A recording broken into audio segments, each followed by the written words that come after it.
What's up, Cubers? My name is Kenneth. Today we're going to talk about the Bagua Cube from Diane. So here's the puzzle, and I think it looks pretty interesting. You can see it looks very complicated, and I believe this is a very difficult puzzle. It was highly recommended from my most difficult puzzles video. And so that's how I found out about this puzzle, and so I'm really excited to see exactly how difficult this puzzle actually is.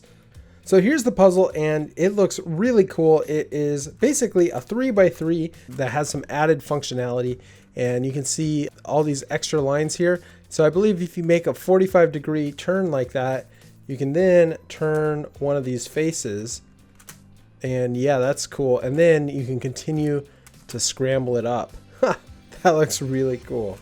So yeah, this looks like it's going to be a lot of fun. It looks like it's going to be really challenging.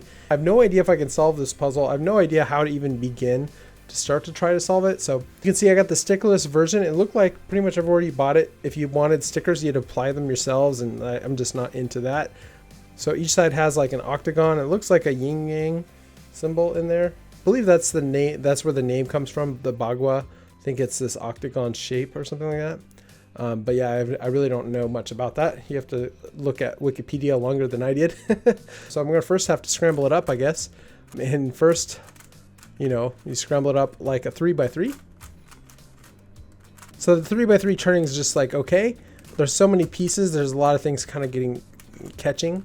So yeah, so there we go. We've got a 3x3 scramble. Next, I want to kind of break up all these little pieces in here, and I believe once you start doing a bunch of these 45-degree angle turns, you can bandage the cube and make it impossible to break up all the pieces. So I'm going to see if I can figure out ways to like break up some of these pieces, and so I can make sure I get a really good scramble on this puzzle.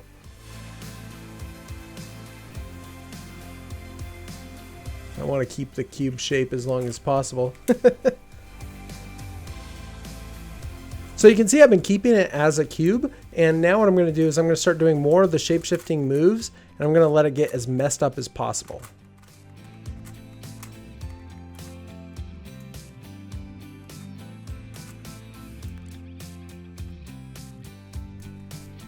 So yeah, it's starting to get pretty bandaged.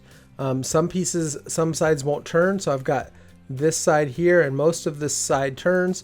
That layer turns except for this corner piece, I guess, is now on that layer and it will not turn. So this side is bandaged, and a couple other, this side's bandaged.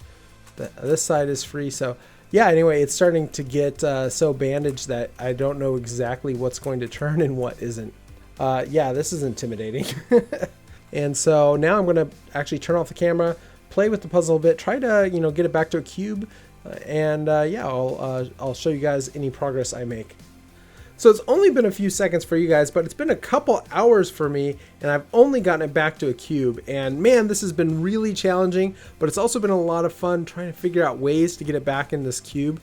For sure, the hardest part for me was dealing with these edges. I actually got it back to a cube shape, but the edges were kind of like misaligned. See how they have these skinny pieces, one on this side, one on that side? Well, you can get into a situation where one of these skinny pieces are kind of at an angle. Let me find a way to show you guys that. Okay, so you see this edge here? This edge is not right. So we have this skinny piece over here, but the skinny piece on the left side is kind of at an angle, which is wrong. So yeah, that getting all the pieces back to the normal kind of edge was definitely the hardest part in solving it back to a cube. So yeah, I'm really excited to continue with the solve and see if I can solve this puzzle. So that's pretty much it for this video. I'm definitely going to keep trying to solve this puzzle, and if I do solve it, I'll post a video. So stay tuned for that, and if you haven't, maybe consider subscribing. And also hit that bell, because when I make a new video, I interact with the comments, I heart comments, I'm reading them, I'm responding, things like that. So if you're early, say hi, and yeah, if you like the video, hit the like button. Thanks for watching, and of course, have a great day.